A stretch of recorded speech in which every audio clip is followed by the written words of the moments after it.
These are honorable men. You know, Tony, you got a way about talking about one thing and then zap. Charlie. You gotta be like me. Tony.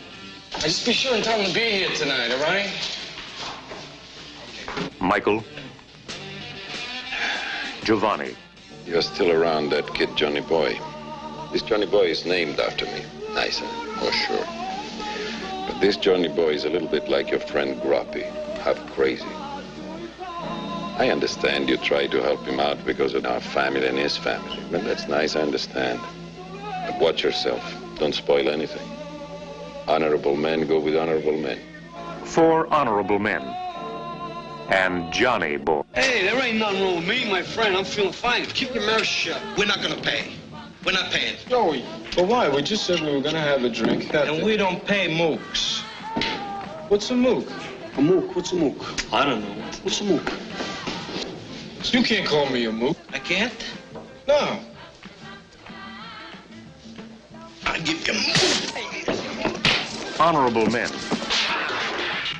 They will pay their debt tonight in Mean Streets.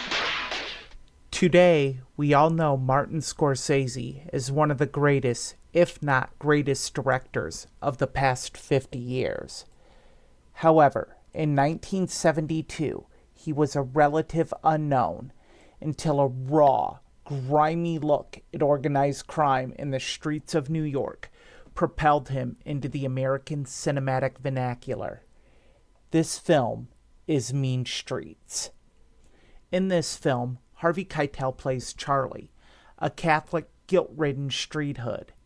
The film follows his personal and professional life. Robert De Niro plays Johnny Boy, Charlie's friend that Charlie often has to defend to loan sharks that Johnny Boy owes money to his crime boss uncle, and even Johnny's own family. This film is not your typical mafia gangster film. It does not look at the bosses, underbosses, or even captains or capos, as they are known as. It avoids the upper echelons of organized crime. We start and end at the street level, the bottom feeders of organized crime. This allows this film to have a grittiness and rawness to it. It's not glossy, refined, and dramatic like The Godfather, Goodfellas, or Casino. Every scene crackles like a firecracker with an energy that has some major grit to it, but keeps you engrossed throughout. The relationship between Charlie and Johnny Boy is a major focus of the film. It is quite complicated. Charlie is in a relationship with Johnny's epileptic cousin, Teresa. Her sickness is a source of ridicule, a sign of the times, and Johnny does not know of the relationship. The relationship between Charlie and Johnny Boy is adversarial, playful, and big brother versus little brother-esque relationship. In this scene, we hear them argue about Johnny owing Michael, a local loan shark, money. Hey, Michael's been on my back all night. He's bothering me. Why didn't you make your payment last Tuesday? What do you mean? I made my payment last Tuesday. What are you talking about? You paid him last week? Yeah, I paid him last week. Well, what did he say? He said I didn't pay him? He's a fucking liar. Where is he? You paid him Yeah, I paid him. last week. Yeah. Last Tuesday. Yeah. Charlie, you don't know what He's here, Where? out front. He's here? Yeah. So what do I care? All right, let me go get him. We'll straighten this thing out, all right? Hey, wait a minute, Charlie. What? Well, you're right. I'm right. Yeah, was it last Tuesday? Yeah, that's the Tuesday. That was last week. That's before the one that's about to come up. My mistake. I'm sorry. Forgive me. It was last week, the week before that I was thinking of, yeah. Oh, yeah, it was, huh? That's right. That's right. What's the matter with you, Johnny? You What? can't go around bullshitting people that way. If you're worried about something, you gotta keep it. Hey, you don't know what happened to me. I'm so depressed about other things. I can't worry about payments. You know what I mean? I come home last Tuesday. I had my money, the cash, you know? Blah, blah, bing, bing. I coming home, I ran into Jimmy Sparks. I owe Jimmy Sparks $700 like for 4 months. I gotta pay the guy. He lives in my building. He hangs out across the street. I gotta pay the guy, right? Yeah? So what happened? I had to give some to my mother, And then I wound up with 25 at the end of the week. And then what happened today, you ain't gonna believe, because it's just incredible. I can't believe it myself. What? I was in a game. I had like $600-700, right? You gotta be kidding Yeah, me. on Hester Street. You know Joey Clams? Yeah. Joey Scala, yeah. I know him too, yeah. Yeah, Joey Scala's Joey Clams. Right. Right. They're the same person. Yeah. Hey. Hey. So I was in there playing bankers and brokers. All of a sudden, I'm ahead like $600-700. I'm really winning. All of a sudden, some kid walks in, and the kid yells that the bulls are coming, right? Now the cops are coming. Everybody runs away. I grab all the money. I go in. It's an excuse, like to get away. Right. You know, and I give everybody the money back later. And that way I get out. I don't have to get into the game and get a losing streak and all that. What happens? I come out of the yard. I don't know this building. Meek, I don't know nothing. Couldn't get out. It was like a box, big, like this. So I got to go back in. Not only do I go back in, but this kid says it's a false alarm. Imagine that. I wanted to kill this kid. I mean, I want to... I was so crazy. I wanted to kill this kid. Meanwhile, I got to get back in the game. Bing, bing, bing. I lose $400. Meanwhile, Frankie Bones is over there. Frankie Bones, I owe him $1,300 for like 7-8 months already. He's after me. I can't even walk on Hester Street without ducking that guy. He's like he's waiting for me, like I can't move, you know, and he sees that I'm losing, right? Yeah. So like he's waiting for me here. So he's tapping me on the shoulder. He's saying, hey, tapping me like this, like a hawk. Hey, get it up. You're losing now. Give me some money. I says, hey, Frankie, come on. You know, give me a break over here. Let me win some back. You know, I got debts. I mean, I'm in a big hole. He says, never mind. Give me the money. I says, okay, Frankie. So I gave him $200. Meanwhile, I lost the deal. I go outside. I'm a little depressed now. Anyway, I want to cut the story short because I know you don't want to hear all this. And I know. But I'm to make a long story short. Anyway, I went to Al Kaplan, got a new tie. Got the shirt. You like the shirt? It's a nice. It's time. Hey, Michael doesn't care if you're depressed. What is he, your priest? What do you come out going shopping when you owe somebody money, Johnny? That ain't right. What are you talking How much you got there? Charlie, I'm gonna pay him next week. I'm gonna pay you. You're going. You don't do nothing. How much you got there? I got I got enough $40. That's all. What are you doing? I got about $40. That's all.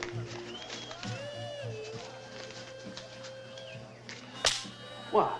What are you doing? Now, for lying, I'm holding on to this until next week till you make the next payment. This film is memorable on so many levels, but one of the major reasons is it is the first collaboration of De Niro and Scorsese.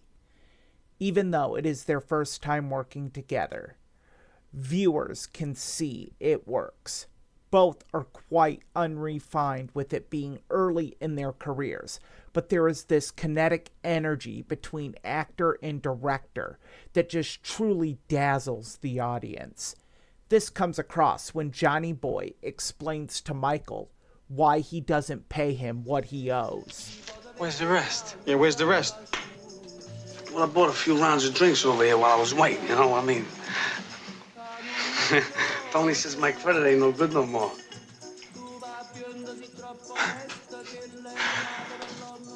You know, $30 is enough of an insult. But I take it for Charlie. $10. John. $10. Hey, Mike. Mike, you're really something, you know that? What's the matter? You too good for this $10, huh? You too good for it. It's a good $10. You know something, Mikey? You make me laugh, you know that? You know, I borrow money all over this neighborhood, left and right, from everybody, and I never paid them back, so I can't borrow no money from nobody no more, right? So who does that leave me to borrow money from but you? I borrow money from you because you're the only jerk around here that I can borrow money from without paying back, right? Right? Because, you know, that's what you are. That's what I think of you, a jerk. You're smiling like because you're a jerk. You're a jerk. And I'll tell you something else, Mikey. I right where you breathe because I don't give two shits about you or nobody else.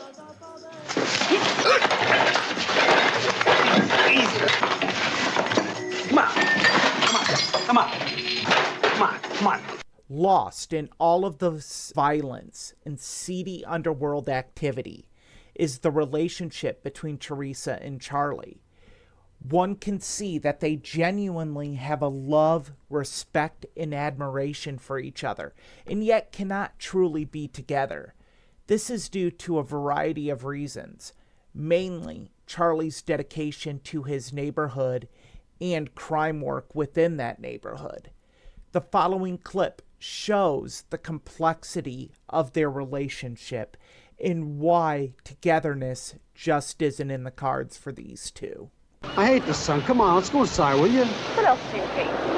I hate the ocean, and I hate the beach, and I hate the sun, and the grass, and the trees, and I hate heat.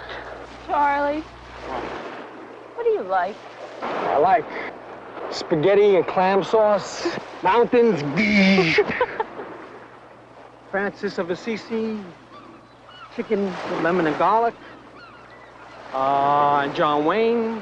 You know, there aren't any mountains in Manhattan. It's all building the same thing, and I like you.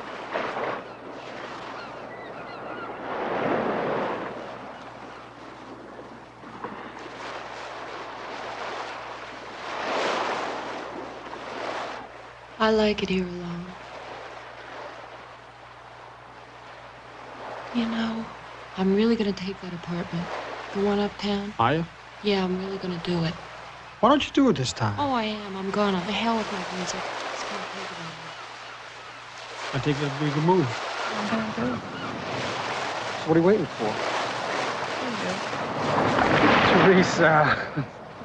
Now, you can't wait for me now. I'm closing in on something in the neighborhood, and I gotta stick around. What are you afraid of? Afraid? What are you talking about? Afraid? Go on. What's stopping you? See, you're not afraid of your parents? Well, move out. Really, all I got's the neighborhood right now. What about me?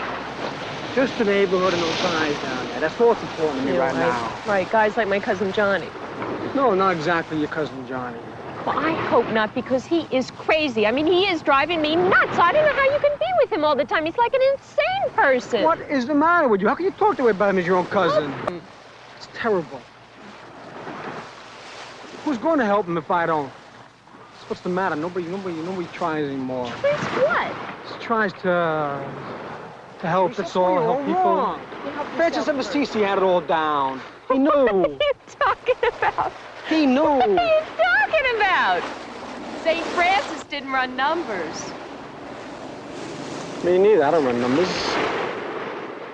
Even with this being Martin Scorsese's third film, after Who Comes Knocking at My Door and Boxcar Bertha, it is the first true Scorsese flick. All the tropes that we see in his masterpieces are here. Internal conflict, personal conflict, Catholic guilt, crime, and an electric soundtrack. Of course, Scorsese favorite, the Rolling Stones, are used. Quick editing depicting the frantic pace and activity in the city of New York is also introduced here, a famous staple of Scorsese films. Overall, for it being early in the careers of Scorsese, De Niro, and Keitel, it is easy to see the greatness in store for all three. Do not let the rawness of this film distract you from what jump-started three monumental careers. Mean Streets is a diamond in the rough, and I give it a very high recommendation. For Matt Connarton Unleashed, this has been a classic film review with Erich Pilcher.